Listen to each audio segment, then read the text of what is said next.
네, 국민의힘 한동훈 대표 비판 기자회견 시작하겠습니다. 기본소득당 대표 용혜인입니다. 대통령께서 약속하셨다. 한동훈 국민의힘 대표가 윤석열, 김건희 부부에게 바친 사실상의 항복 선언이자 당대표 포기 선언입니다. 그간 대통령을 비판하던 친한계 인사들, 보수 언론들조차 하루아침에 말을 바꿔서 대통령이 한 대표의 입장을 전격 수용했다고 떠들기 시작했습니다. 묻지 않을 수 없습니다. 윤석열 대통령이 도대체 무엇을 수용했고 무엇을 약속했습니까? 국민 눈높이에 맞는 담화가 되어야 한다라는 한동훈 대표의 요구도, 전면적 인적 쇄신과 특별감찰관 임명에 대한 약속도 이루어지지 않았습니다. 휴대폰은 바꾸겠다. 영부인은 건드리지 말아라. 이 두 가지가 사실상 전부 아닙니까? 국민 모두가 생중계로 함께 지켜봤던 결과입니다. 심지어 한동훈 대표는 정권퇴진 집회를 범죄로 매도하고 집회에 참석한 국민을 비상식적 국민이라고 비난했습니다. 국민 눈높이에 맞는 변화를 약속했던 한동훈 대표가 끝내 국민이 아닌 용산의 눈높이를 선택한 것입니다. 그렇게 상식을 강조하시니 또 한 번 묻겠습니다. 영부인의 국정농단 행위를 두고 부부싸움 좀 하겠다라던 대통령의 대답은 한동훈 대표의 상식에는 부합합니까? 김건희 여사가 본인의 공천 개입이 들통날까봐 전전긍긍했다는 명시의 자백이 공개되었는데도 대통령 부부에 대해서 수사도 못하고 있는 검찰은 상식적입니까? 한때 조선 제1검으로 불렸고 대한민국의 법무부 장관까지 역임한 한동훈 대표의 상식이 정말로 그 수준입니까? 한동훈 대표는 이미 잘 알고 있을 것입니다.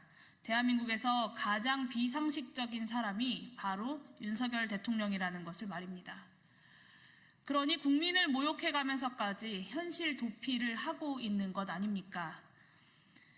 한동훈 대표가 앵무새처럼 반복하고 있는 특감 주장은 스스로 국민 상식에서 멀어지고 있다는 것만 증명하고 있습니다. 특감이 아니라 특검해야 할 때입니다. 영부인의 미래 비위가 아니라 과거와 현재의 비위를 명확히 규명해야 합니다. 한동훈 대표가 대통령의 임기를 하루라도 더 보존하고 싶다면 당대표로서 특검을 결단했어야 합니다. 박근혜 공천 개입 사건의 공판 담당 검사였던 한동훈 대표가 특검의 정당성을 가장 잘 이해하고 있을 것입니다. 심지어 2018년 한동훈 검사는 윤석열 검사와 함께 이명박 대통령의 뇌물수수죄를 기소해 유죄를 이끌어냈습니다. 당시 재판부는 검찰의 상소를 받아들여서 대통령 후보 경선 승리부터 취임 이전까지의 기간은 대통령이 될 자의 지위이므로 공천 관련 금품수수 시 처벌 대상이다 라고 하는 아주 상식적인 판결을 이끌어냈습니다. 저는 한동훈 검사의 그런 판단에 깊이 동의합니다. 국민도 그러할 것입니다.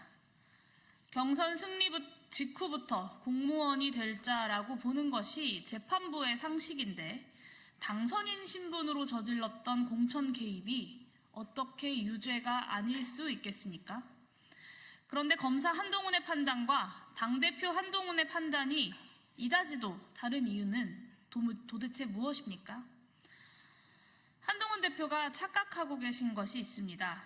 오늘날 한동훈 대표가 그 자리에 올라 있는 것은 국민의힘 당원들과 보수 지지자들조차 보수가 살려면 윤석열 대통령의 폭주를 멈춰야 한다라고 판단했기 때문입니다. 보수를 제대로 쇄신해달라고 하는 국민들의 마지막 기대가 있었기 때문에 한동훈 대표가 당선된 것입니다. 한동훈 대표가 앉아있는 그 자리의 무게가 그렇게도 무거운 것입니다. 그러나 한동훈 대표는 끝내 민심을 배반했습니다. 집권여당의 대표가 아니라 대통령의 수족으로 움직이겠다고 선언했습니다. 한동훈 대표가 국민 눈높이에 맞는 집권 여당의 운영을 포기하고 윤석열 대통령 앞에 겸손히 무릎 꿇고 앉아서 몰락의 길에 함께 하겠다고 자처하시니 말리지는 않겠습니다. 부디 안녕히 가십시오. 이것으로 기자회견 마치도록 하겠습니다. 감사합니다.